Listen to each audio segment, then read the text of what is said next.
se chupaban los dedos chorreados de grasa, se tragaban los bocados sin masticar. Tan raro era aquel manjar para ellos. Carne de novillo, sana y fuerte. ¿Quién pudiera comerla siempre? ¿Con qué entusiasmo se trabajaba entonces? Todos repetían: Dios se lo pague al patroncito y a don Nicasio. Nos ha dado el bocadito bueno, mucha. Da gusto servirle así. Ordinariamente el indio come carne muy de cuando en cuando. Generalmente es la mujer la que después de una jornada de sol al mediodía le tiene la sorpresa a su hombre, medio de tasajo fresco, de solomo o de cecina, chamuscado al fuego y escandaloso a fuerza de oler bien. A veces en las haciendas un animal se embarranca o muere de accidente. La sopilotera alborotada indica el lugar del festín. Entonces la mujer o el hombre se dirigen hacia ahí y juntamente con los buitres, picotazos los unos y navajazos los otros, rajan el animal y cada uno se lleva su parte. Ese es el guiriche, carne de desecho, nauseabunda las más veces, ociada por los cuches o por las aves negras, engusanada o cubierta de moscardones verdes que pasean la lustrosa verdura de su estuche sobre la materia muerta. El hombre se lleva el guiriche, pero muchas veces el estómago, aun cuando está acostumbrado a toda clase de alimentos, lo rechaza. Y el rechazo es tremendo. Vómitos y diarrea. Diarrea que precisa un tapón tan fuerte como su empuje. Y es entonces que desempeña su papel bienhechor el zuquinay y la guayaba tierna. Si hay fiebre, pues nada. Alguna frotación con hojas de salvia o un sudor de hoja de eucalipto o de té de caña. Y si con esos remedios no sale la fiebre, pues al cementerio, porque no tienen de qué otra manera curarse. Todo concluye. La intoxicación brutal invade todos los órganos y la vida se extingue. El guiriche tiene, como se ve, sus virtudes de manjar que se paladea con placer y el germen de la destrucción. Guiriche, carne de muerte que es muerte de la carne. Al menos pone con delicia la última cuenta en un rosario de pesares, el último anillo a la gran cadena de un destino aciago. Gracias a la influencia que Jaraguá ejercía sobre el patrón en el carrizal, no hubo más guiriche, sino carne fresca y sana, calientita, acabada de sacar de los lomos finos del animal, un poco flaca quizá, pero no por ello falta de gusto y de jugos nutricios. Sin atibarlo siquiera, porque él lo hacía únicamente por las naturales inclinaciones de su buen corazón, Jaraguá colocó un dedo sobre el resorte de un fenómeno social. El patrón, con su raro sentimentalismo, completó la experiencia. Vivienda y alimentación, el eterno problema de todas las edades, que está siempre en pie, con una interrogación gigante ante los conductores del Estado. Problema tan viejo como la humanidad misma, y que hasta la fecha no se ha podido encontrarle solución, porque no se ha querido creer que esta solución está, no en las leyes, ni en la política, ni en la mayoría o menor cantidad de dinero de que dispongan los pueblos, sino en el corazón y en los sentimientos de humanidad de gobernantes y gobernados. Es un problema de amor y de fraternidad y nada más. Con esos dos sentimientos como palancas se mueven todos los sedimentos de humanidad que hay en cada ser racional. Lo siguiente vendrá por añadidura, como un corolario lógico y natural.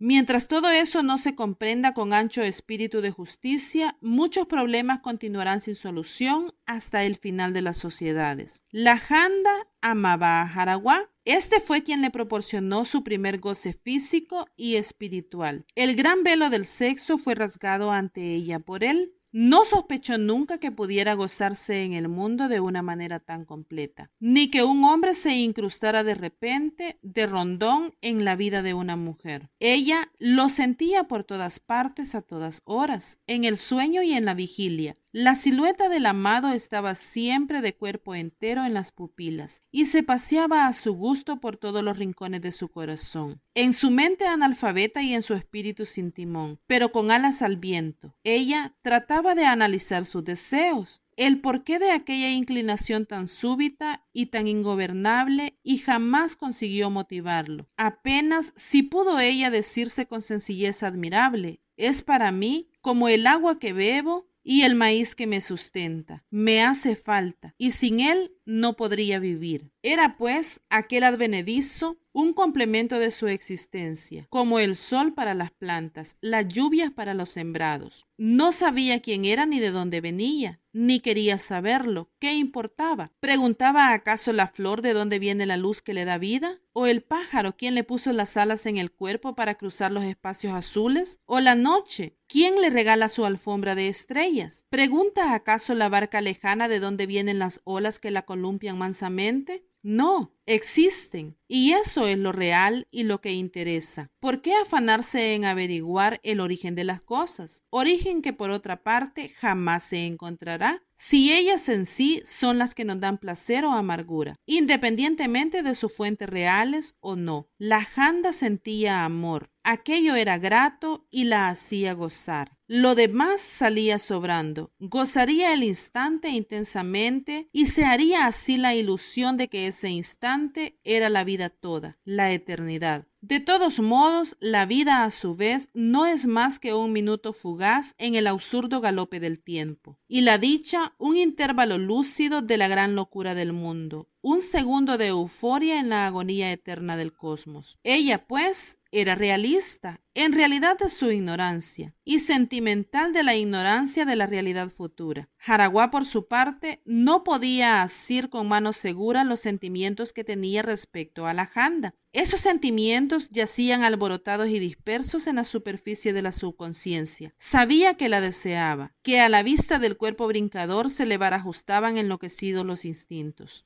Pero no sabía si sería siempre así, si la desearía siempre y con la misma intensidad, o si se aburriría como se aburre cualquiera de comer todos los días carne. Cuando en esto pensaba, se hacía el desentendido, tratando de cegar su imaginación para todo lo que no fuera el presente, para todo lo que transpusiera la frontera del momento que se está viviendo. A él también le hacía falta ella, pero no tanto como el sol a la flor y la lluvia a los mil pares, sino algo así como cuando se siente hambre, apetito de saborear un manjar cualquiera, en cuyos casos, ingerido el alimento, la necesidad desaparece como por encanto, para surgir de nuevo cuando el organismo físico lo pida. Pero la quería. Había una partícula de ella en el fondo de su espíritu, aunque pequeñita, tan pequeñita que habría costado trabajo descubrirla con un par de buenos lentes. Era la semillita. Podría esponjarse con el tiempo y hacerse de mayor magnitud y hasta engendrar tal vez y entonces multiplicarse. Él presentía vagamente que existía en el mundo otras cosas importantes y grandes en que ocuparse, pero su entendimiento no pudo alcanzar a comprender cuáles eran esas cosas. Su inteligencia sin cultivo no pudo traspasar el cortinaje de lo trivial para asomarse a la región de lo sublime. Creía que podía amarse de distinta manera a una mujer, que existían otros cariños más tiernos y menos impuros que el que había experimentado hasta hoy por la janda. Y pensando,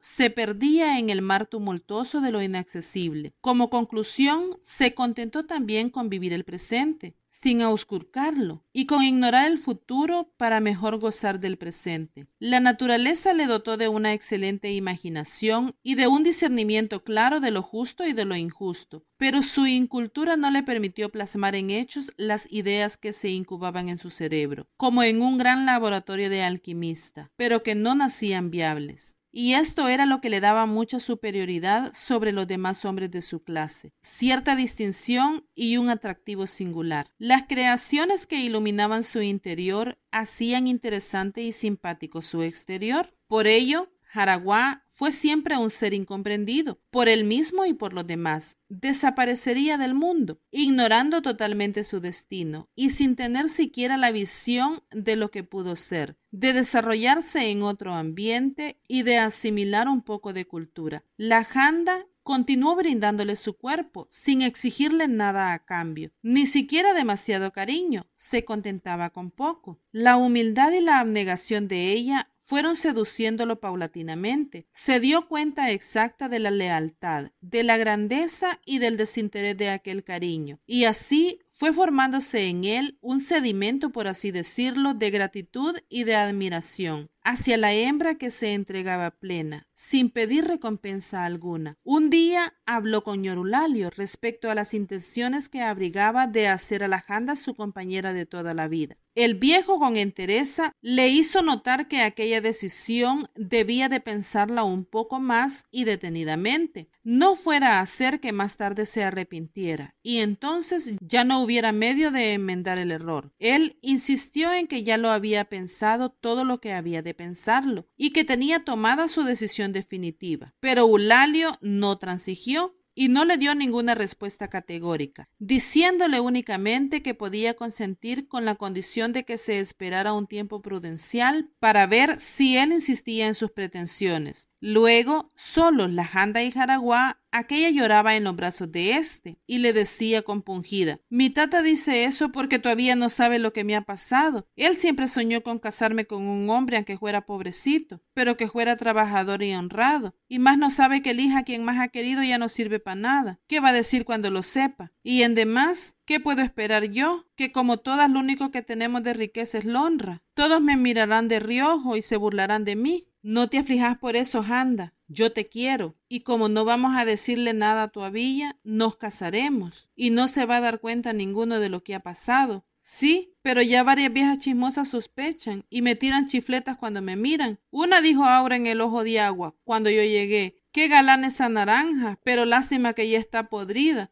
Yo me hago la desentendida. De repentito van donde mi tata y se lo dicen. Pues que vayan si quieren. Yo le diré entonces que es mentira y que son habladurías de la gente. Y apresuramos el casorio. Está bueno, pues. Yo no sé cómo fuiste a venir ese día del velorio. Si no venís, nada hubiera pasado y yo estuviera ahora tranquila. Son cosas del destino, janda. Y lo que ya está dispuesto tiene que suceder, queramos o no queramos. Sí. Y para que lo sepas de una, te quería decir que si no me querés de verdad y me tenés solo para pasar el rato, te vayas derechito por donde habéis venido, porque no quiero querencia a la fuerza. Lo que me pasó, pasó, y con la jerga me quedo. Cuando me hablas así, me imagino que no me querés, janda, porque si me quisieras, no desearías que me fuera. Bien sabes, Casio, que quizá ni mis padres quiero tanto como a vos, pero también tengo decisión. Y no me gustaría ser tu pasatiempo y tenerte a la fuerza. Está bueno eso, janda. Estoy viendo que no sos tonta. Yo voy a ir a estarme unos días con mi nana a la barra. Y después que venga de allá, le digo a tu tata que estoy decidido, quiera él o no quiera. Y nos casamos ligerito. ¿Y por qué te vas, Casio? Porque voy a ver a mi nanita. Ya veo que no me querés. Podés estar un montón de días sin verme y no te entristeces, y yo sí. ¿Y quién te ha dicho que no me entristezco? Donde quiera que estoy, miro tus ojotes de pacún, y por más que me estriego los míos, no dejo de mirarlos. ¿Cómo crees que no voy a estar triste por vos cuando estoy lejos? Si te quiero tanto. Pero te vas, Casio, y saber si ya no vas a volver. Pues no ves que tengo mi empleo y que estimo a don Pancho como si fuera mi padre, porque me ha hecho un montón de favores y me tiene bastante cariño. Voy porque le ofrecí a mi nana y a Braulio y tengo que cumplir. Si es así, está bueno, pues. Pero vas a volver, ¿verdad? Claro que sí, y tal vez venga a llevarte de allá para que pasees conmigo en Navarra. Debe ser lindo, ¿verdad? Yo quisiera conocer. Mi tata nunca me ha podido llevar. Pues yo sí te voy a llevar, janda. Si no es esta vez, te llevo en la otra.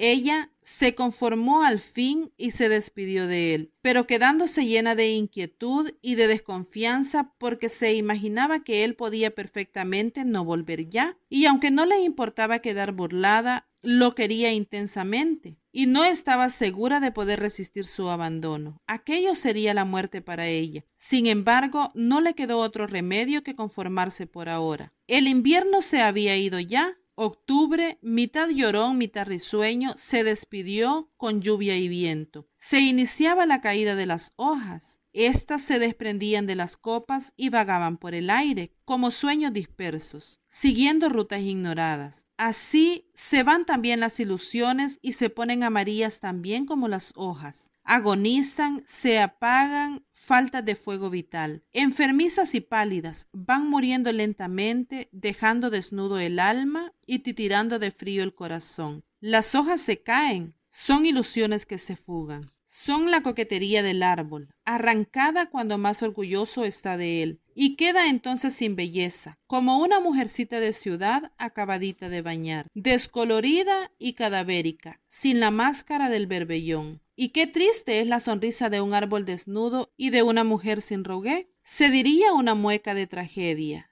de la gran tragedia física y moral de la fealdad. Pero el verano es inclemente, como el baño, y todos quedarán desnudos dentro de pocas jornadas de sol. A renovarse es el grito del otoño. Estas vestiduras están demasiado viejas y gastadas. Nada debe permanecer estable en la naturaleza. El cambio es ley vital. A cambiarse, pues, y a purificar los miembros al sol. Corre noviembre, día de difuntos. Las almas andan errantes por el mundo como las hojas amarillas, y ellas tienen una amarillez más acentuada que la de las hojas, amarillez sérica, de tejido sin sangre, como los tejidos muertos del cuerpo de los muertos. Los difuntos tienen hoy día de asueto, y lo bien que se divierten, se gozan del miedo humano, arrojando piedrecitas sobre las trasteras o sobre las láminas de los techos, modulando quejidos en las cuerdas del viento, encendiendo fuegos fatuos en las estufas de la noche, o lloriqueando en las casas de los deudos, en algún rincón oscuro, o remendando los responsos y el clamor de las campanas. Juerga de difuntos frente a la mentira de los vivos, chismografía astral frente a los rezos de la tierra. Flores en las tumbas con nombres, escándalo funerario de cipreses sobre los brazos abiertos de las cruces, la podredumbre vestida de fiesta. En las tumbas sin nombre crecen esbeltas matas de mozotes o musgo rastrero que identifica hasta el final al hombre con la tierra. Dicen que la muerte no tiene distingos y sin embargo hay tumbas con nombres y tumbas sin él. En unas caen rosas y en otras polvo y barro. Están muy solas esas tumbas, pero así tiene que ser. La desigualdad es la fuente del progreso humano. Cada cosa tiene su doble y no puede existir la una sin la otra, como no puede existir el cuerpo sin la sombra. Para el trabajador, el día de difuntos significa mediodía de vacaciones. En la tarde se encaminan todos con sus familias hacia el cementerio silente, ahora lleno de ruidos, de rezos y responsos, con la corona de ciprés hecha en bejuco de chupamiel para ser colocada en la cruz que ampara a sus deudos. Van y vienen las caras afligidas y llorosas entre el montarrascal del cementerio. Más de alguno no encuentra la cruz, o porque ésta se pudrió de puro vieja, o porque se olvidaron de deshiervar el trecho de la tumba. Y el monte cimarrón la ha cubierto con su extraña exuberancia. Le pregunta al sepulturero para que le dé datos, pero este, que solo se ocupa de abrir tumbas, no recuerda absolutamente nada de los sepultados, mucho menos el nombre. Para él, todos los muertos tienen el mismo nombre, se llaman dijuntos. Sencillamente, a secas, sin ningún ridículo apelativo. El resultado es que, no obstante la buena voluntad de los vivos de colocarle flores a los muertos, estos se quedan sin ellas y por tanto más huérfanos de recuerdos, más solos y más tristes. Eso le ha pasado al seco Nayo. 3 años atrás su madre todavía vivía y él la acompañó para colocarle una coronita a su abuela, madre de su madre. Al año siguiente se murió, no de paludismo como él decía, sino de miseria, porque de miseria no solo significa morir de hambre, sino también morir porque no se tiene con qué comprar las medicinas con las cuales el enfermo se curaría. Y la madre de Nayo no tuvo para ese menester elemental. Y como consecuencia, Nayo, mejor dicho la alcaldía, tuvo que enterrarla en un ataúd que era un lujo para ella. El día de difuntos que subsiguió a la muerte de la nana, Nayo le llevó muchas flores silvestres y una coronita de flores de papel que le vendieron en el pueblo por 50 centavos. Le deshiervó el pequeño cuadro que ocupaba la tumba pequeñita, porque la madre de Nayo era una india pequeñita, y cuando la enterraron casi no hacía bulto en el cajón. La dejó limpia y desraizó el monte para que no creciera tan pronto. Pero los tiempos cambiaron y él tuvo que marcharse hacia otros lados a continuar la lucha por el pan. No pudo venir el siguiente año, en el día de difuntos, a colocar las flores y la coronita de papel, ni hubo quien limpiara el trecho de la tumba pequeñita. Y la escobilla, el chichipince y la hierba de zorrillo se elevaron frondosos para ocultar la desnudez de aquella fosa. Después, este año, Nayo, que jamás perdió el amor a la querencia, volvió a la costa, que lo vio ensayar sus primeros pasos de niño y los primeros pasos de hombre. y como es natural, se acordó de su viejita en el día de los difuntos. Se asoció con el Sonto para ir al pueblo a comprar la coronita de flores artificiales, cortarla de flores silvestres y encaminarse luego al camposanto a colocarlas en la cruz que piadosamente pensó él que cuidaban los queridos restos. En el pueblo vendía la corona la mujer del boticario, laboriosa mujer que también sabía vaciar un chorro de tintura hedionda dentro de un tarro, como hilvanar con finura de manos el alambre y el papel para darle forma a las flores. Llegaron ellos a la botica, ese señor de antiparras medio quebradas y sucias, que miran no con ellas, porque los vidrios están demasiado grasosos, sino con sus propias pepitas, enarcando las cejas hacia arriba para encaramar la vista por encima de los anteojos, que al sonreír desabridamente muestra una dentadura magnífica compuesta de 2 dientes, que bien podrían ser garfios en cada mandíbula. Ese señor enfundado en su chaleco, encorvado y patizambo, ese es el boticario del pueblo. Es el hombre que tiene en sus manos temblorosas la salud de los labriegos de 10 leguas a la redonda. En la estantería los botes dormitan aburridos, llenos de telarañas y de polvo aglomerado ahí por años y años. Los morteros y retortas están siempre a mano para pulverizar el alcanfor o hacer algún amasijo misterioso destinado a contrarrestar el daño obsequiado por algún brujo de montaña o algún paisanito enamorado. El mostrador está brillante de engrasatura y sudor, ambas cosas dejadas allí por las manos de los cientos de parroquianos que desfilaban en demanda de remedios, tanto para sus dolencias físicas como para las morales, pues el sabio boticario tenía fama de fabricador de filtros amorosos, de drogas de cariños. El Sonto y el Seco Nayo eran ya viejos conocidos del boticario. Ambos habían estado ahí repetidas veces y no pocas con el objeto de que les cosiera algún reventón o alguna caricia producida por el machete traidor. Llegaron pues con confianza. ¿No días le de Dios, don Magda? ¿Qué ha hecho Dios de esa vida? Encaramó don Magda la vista por encima de sus antiparras trashumadas y fijó sus ojillos inquisidores sobre los visitantes. Terminada la inspección, contestó desde el otro lado de su mostrador. ¿Y de ahí, Nayo? ¿Por qué no habías venido ya por aquí? Tengo tiempo de no verte. ¿Se puede saber dónde habéis estado? Pues por ahí trabajando, don Magda, ganando los frijoles y las memelas. Eso está bueno. ¿Y vos, Sonto? ¿Qué tal de espantos? ¿Ya no has tenido entrevista con Mandinga?